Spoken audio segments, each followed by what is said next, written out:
Now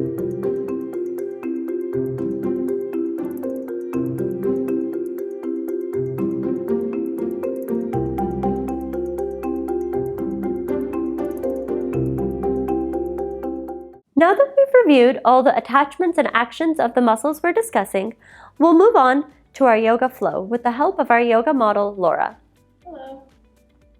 We'll start off by doing some poses that stretch the muscles that we just discussed. As we mentioned in the videos covering the lower extremity, when we stretch the muscle, we are often doing the opposite of the action that particular muscle is responsible for. That's what it takes to lengthen the muscle out and induce the feeling of a stretch. So Laura, with the next inhale, we'll begin a stretch for the deltoid muscle, letting the arms lift up in front of you. And on the exhale, crossing the arms with the right arm underneath the left. Try to cross the arms above the elbow and then wind the arms as much as possible, trying to bring the fingertips to touch. Take a deep breath on the next inhale, letting the elbows lift up and away from the body. And on the exhale, roll the shoulders around back and down, relaxing at the shoulder muscle, just engaging the elbows as they lift and pull away from the body. You can continue to breathe really full, deep inhales here. Softening completely with the exhale, noticing the sensations you might be beginning to feel along the top of the shoulder, especially right at the deltoid muscle.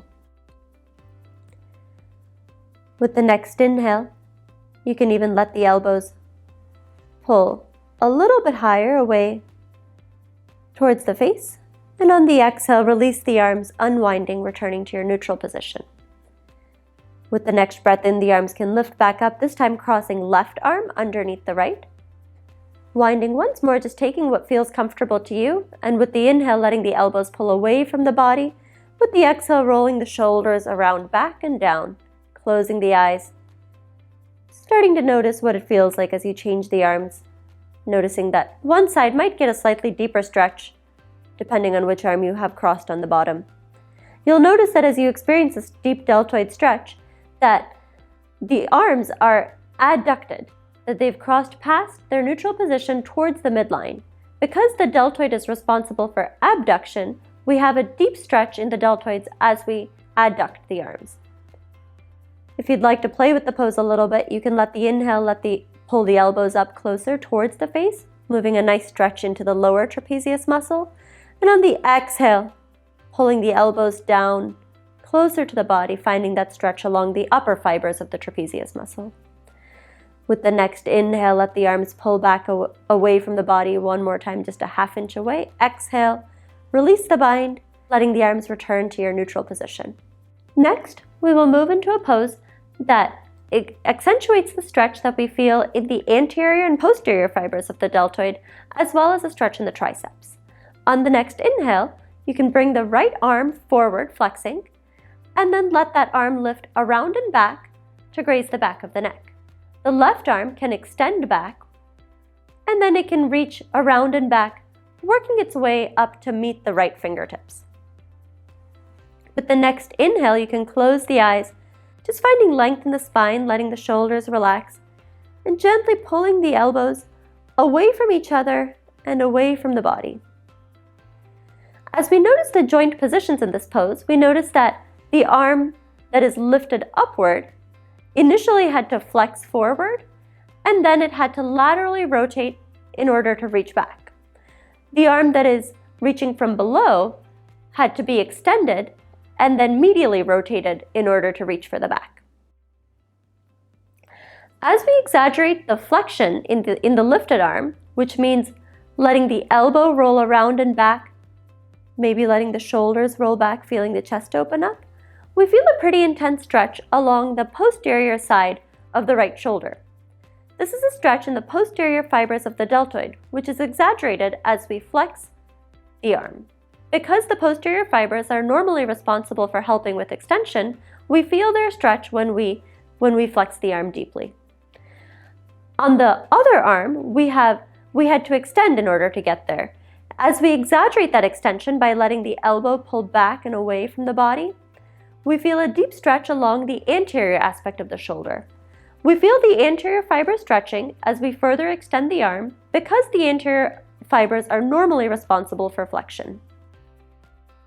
With the next inhale, lengthen, and with the exhale, release the arms, returning to a neutral position, and change sides. With the next inhale, the left arm flexes forward, and it lifts around and back to graze the back of the neck. The right arm extends back, and then medially rotates in order to reach back for the fingertips. Just working your way there. It's okay if your fingers don't reach today. Again, to exaggerate the stretch, you can let the elbows pull away and back from the body. Feeling the chest and the heart open up, maybe rolling the shoulders back, closing the eyes, and taking a couple deep breaths to move deeply into the pose. This time focusing on what effect this pose has on your triceps muscle. As we pay attention to the triceps on the left side, we notice that we had to flex the arm in order to get there. As we find the arm deeply flexed, both at the forearm and at the shoulder, we notice that there's a deep stretch for the triceps muscle, which is normally responsible for extension of the forearm, as well as a minimal amount of extension at the shoulder. Lifting with the next inhale, letting the pose move deeply into the body with the exhale, releasing the bind, and returning to your neutral position. We'll begin with a short exercise in mindfulness to notice where and how our supraspinatus muscle engages. Begin by closing your eyes, finding yourself in a standing position with the hands beside the hips, palms facing open. Maybe letting the shoulders relax, pulling back.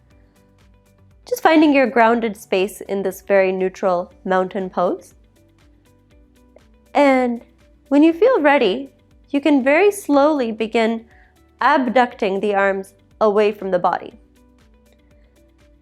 Now, in our last video, we did a lot of work with our deltoid muscle, and you might still be feeling some of that work in the shoulder.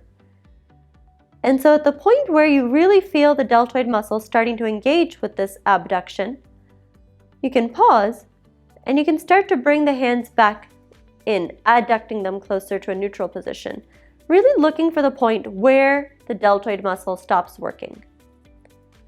You can play around a little bit, maybe finding that border of where the deltoid muscle is abducting and where it's not. And once you've found it, you can open your eyes and you can check where you're at. And it probably is somewhere around 15 degrees, which is the amount of abduction that the supraspinatus muscle is responsible for. You can go ahead and come back to a neutral position when you're ready.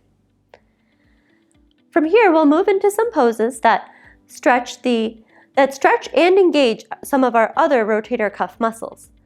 Some of these poses, you'll notice, are repeated from the previous section, which is because a lot of the arm muscles are engaged in several of these poses.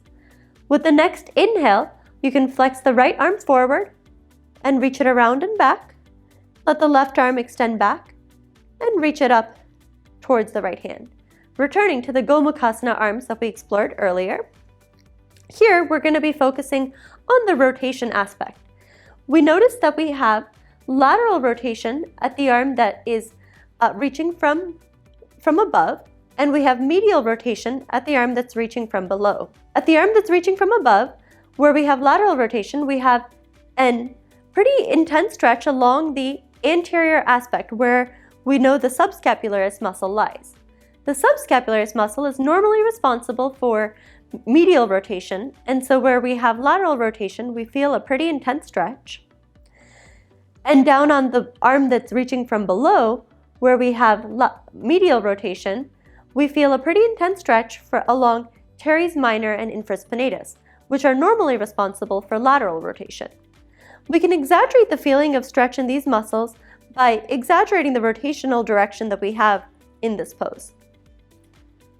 With the next inhale, lengthen, and with the exhale, release, bringing the arms back to their neutral position and changing to the other side, flexing the left arm forward and reaching from above down to the back of the neck, and taking the right arm from behind, working to meet the left fingertips. Here we'll pay attention to the engagement that we have. Where we have lateral rotation at the left arm, we have contraction of the teres minor and infraspinatus muscles. Those are what are helping to facilitate that lateral rotation in this pose. At the arm that's reaching from below, where we have medial rotation, the subscapularis is contracting as the arm deeply medially rotates to reach further up along the back.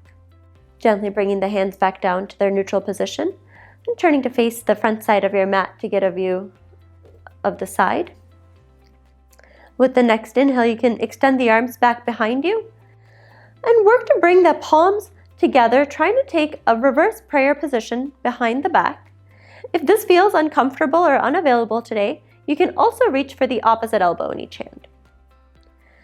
Once you're here, you can use the inhale to lengthen and gently pull the elbows away from the body.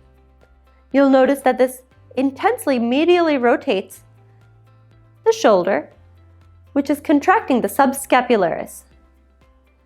As you move deeper into the pose, you might feel a stretch along teres minor and infraspinatus along the posterior aspect of the shoulder. These lateral rotators stretch out as we deeply medially rotate. With the next inhale, maybe lift the arms another ½ inch away from the body, and on the exhale, release the bind and return to your neutral position. Our next pose will induce a stretch in the biceps and brachialis muscles. Because these muscles are so close in proximity, and because they both share the action of flexion of the forearm, it's difficult to isolate one over the other. And so we will experience both together. With the next inhale, you can let the arms extend back, and with the exhale, interlace the fingers behind the back, creating a little basket with the palms facing the body. With the inhale, let the shoulders roll back, and on the exhale, let the hands pull down and back from the body.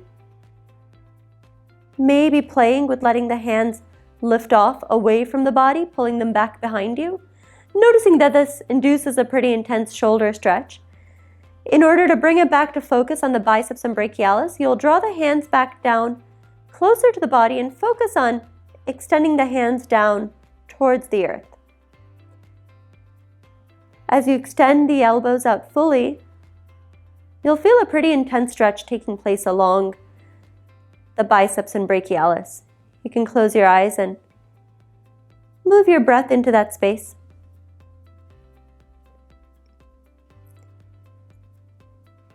Taking a really full inhale, rolling the shoulders back, and on the exhale, releasing the bind, bringing it back to your neutral position, hands beside the hips.